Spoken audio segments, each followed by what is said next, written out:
it's considered in many traditions that a human being is the force between heaven and heaven.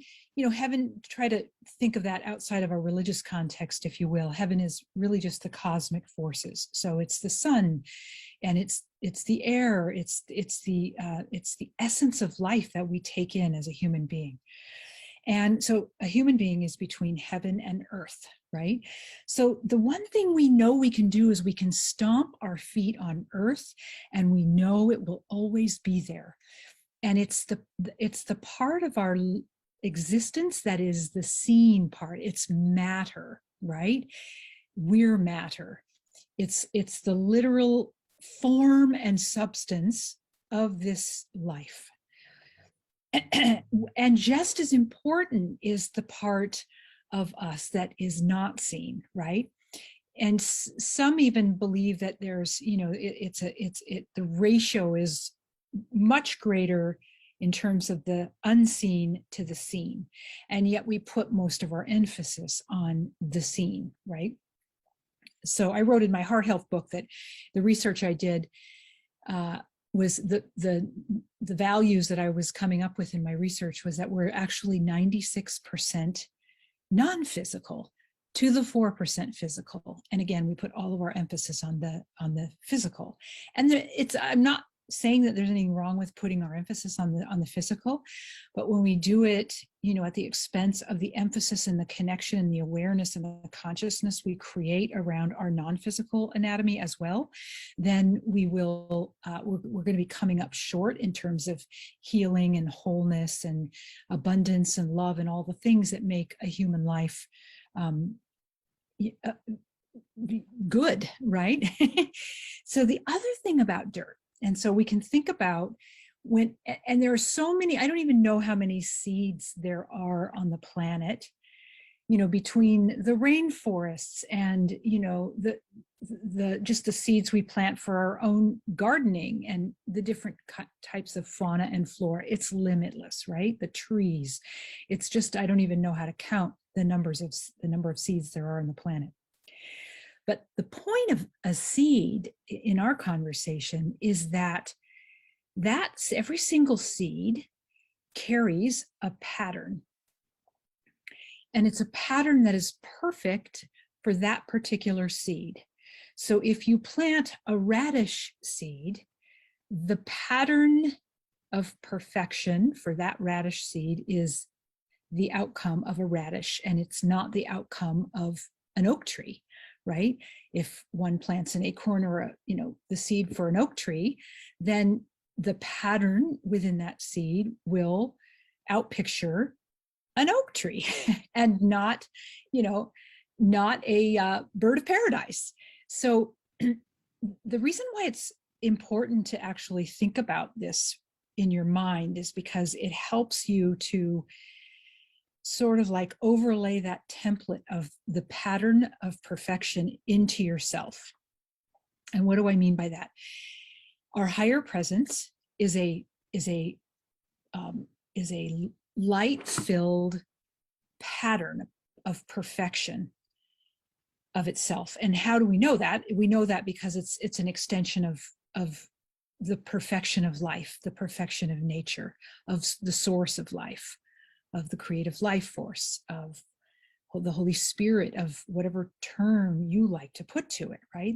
I love the term higher presence or the I am presence, because those words I am are the most creative words in all of the system of worlds.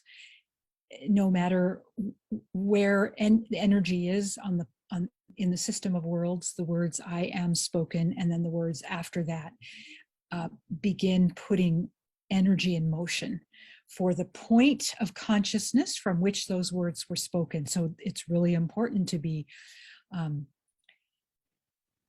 conscious and to choose our words to be in alignment with what we want, to be declarative and to be purposeful and intentional about the words we speak, because they hold creative capacity.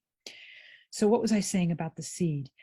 Yeah, so nobody doubts that when they put a radish seed in the ground in their garden that they're going to get a radish. I mean, given all the nourishment that seeds need, right? So then we get into the aspects of um, growth and development that a seed needs. So first of all, it's in the dirt initially, and we see nothing. We see nothing. It's in the dark. It's in the womb of the mother, if you will.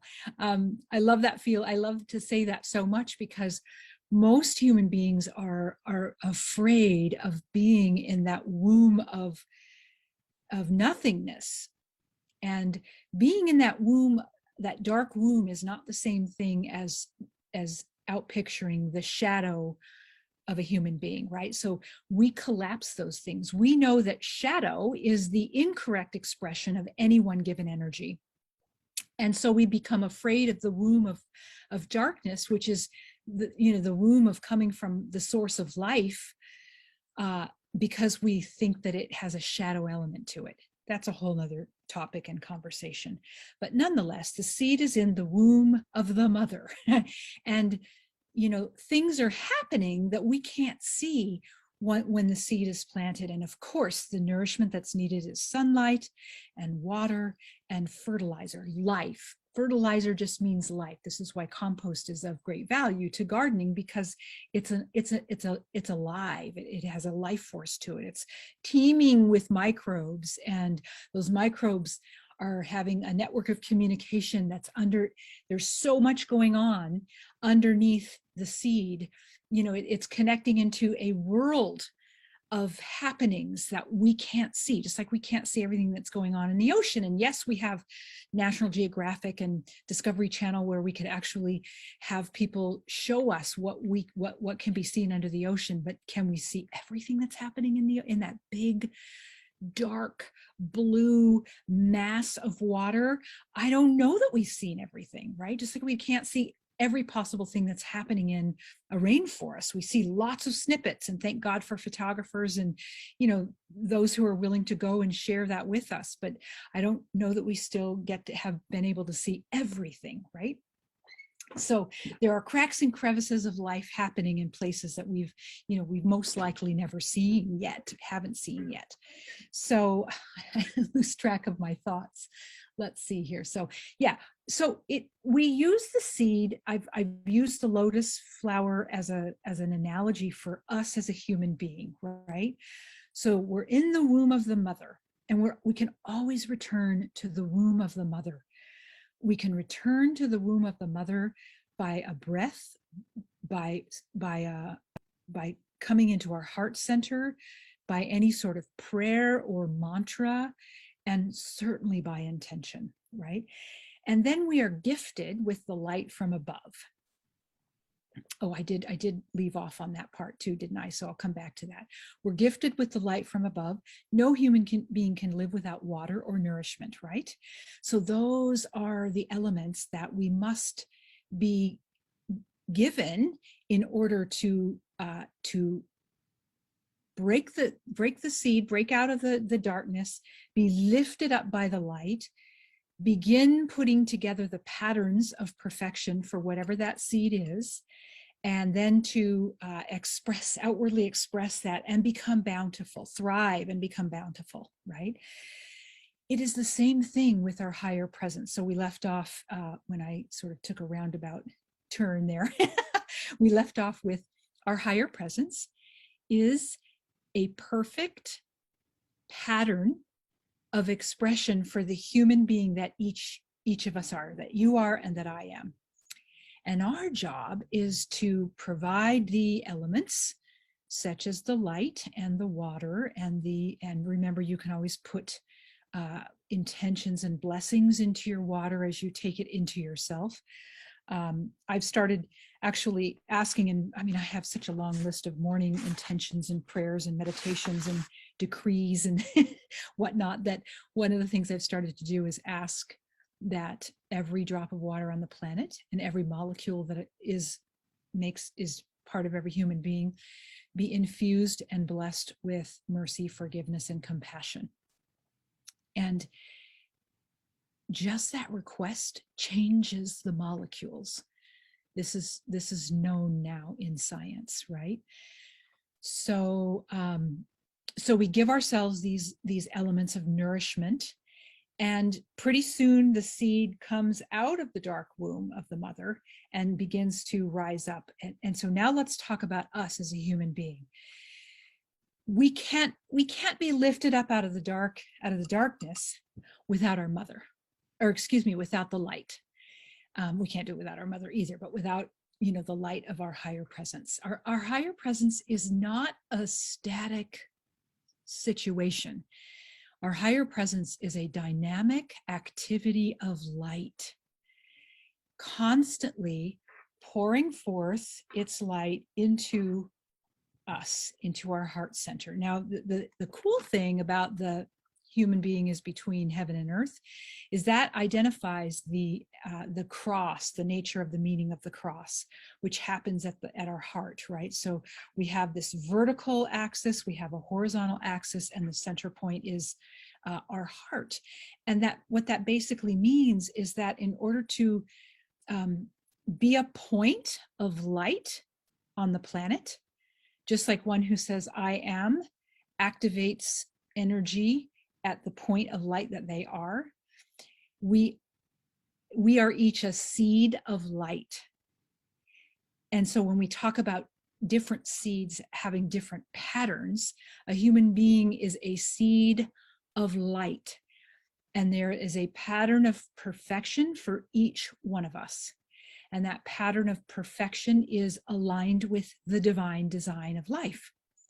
And if you don't like the word divine, you can just say the design of life, the design of nature, the design of the life force that's keeping everything alive as we speak. And so it's like a seamstress, you know. In the beginning, when a seamstress is sewing, you know, learning how to sew, she cuts, he or she, I shouldn't be saying that it's only women, but she cuts the material based on a pattern. So, you know, if you've ever made anything, people don't really do that much anymore, but, you know, 50, 60 years ago, I remember those patterns very, very well. You would cut them out, right? And then it would be pinned, the pattern would be pinned to the material, and then you'd follow the instructions and you would make the thing. And then you would have this lovely blouse or skirt or whatever it was that you were making. And that is based on on patterns. So it is the same thing for us. When we claim and summon and call forth and teach ourselves to be receptive to the pattern of perfection for the seed of light that you are and the seed of light that I am. This is the whole point of prayer and meditation, is to call forth and receive that patterning. The very act of doing that over and over dissolves and dissipates wrong conditioning. It writes, if you will, our false beliefs into true knowing, right? It takes our patterns of programmed thinking and liberates them into sovereign thinking and inner knowing. And none of that is available to us without our connection, right? Without our rootedness into the earth, without our connection, and without our willingness to be a seed of light on the earth that extends, like, you know, I'm putting my arms all the way out, and extends and consciously and willingly allows for all of our actions and activities to be of the light in this day, right? There are so many prayers and mantras and, you know, things that people have spoken for thousands and thousands of years that holds the essence of this thing we're talking about. So it's sometimes why prayers can be really, really potent and powerful, because they carry the essence of all of this stuff we're talking about. And it's good for your mind to understand.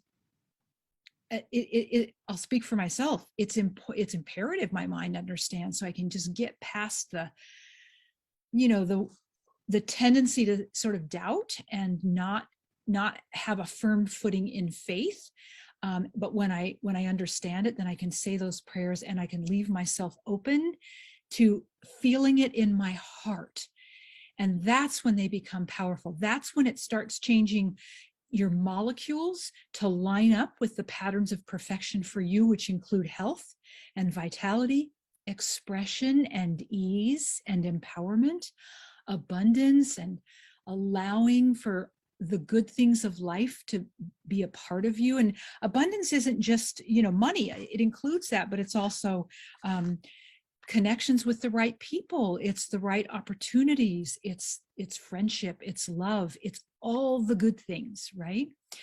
And we don't really have access to that when we're giving our energy to the energy of fear, because that scrambles our patterns of perfection and we don't have access to them. Our job is to remove our energy from their false patterns, if you will, their programmed patterns. I mean, it's kind of like we could say it's the matrix, right? It's a grid that was overlaid onto humanity that is not the truth of our beingness, right? So we withdraw our fear and we align with it day in and day out. We align with our heart, which carries the truth of our higher nature. We invite the light so that we can be pulled up and out of the darkness. The lotus blossom is pulled up and out of the dark, dank mud, which is part of its nourishment, but it's not all of it. It has to have the light to pull it up and become the beautiful blossom that it is. And that is our work as human beings. And when we do that, all the things like our emotional stuff and our judgments and our choices that would actually support our best health, all the things that make up what it means for us to be a human being start lining up and start clicking into the pattern, right? And we have to engage and initiate and set intention and call forth and summon that to ourselves. And so with our feet rooted in the earth, because we are, when we are, we do this a lot. There's lots of these, or at least, plenty of these in the Mind Medicine Vault. When we root ourselves into the core of Mother Earth and we reach up into the central core of creation and we pull all that energy into our heart and we live there in as many breaths of our day as we can. It's totally okay when we forget or get off track or just kind of go off on a different off ramp.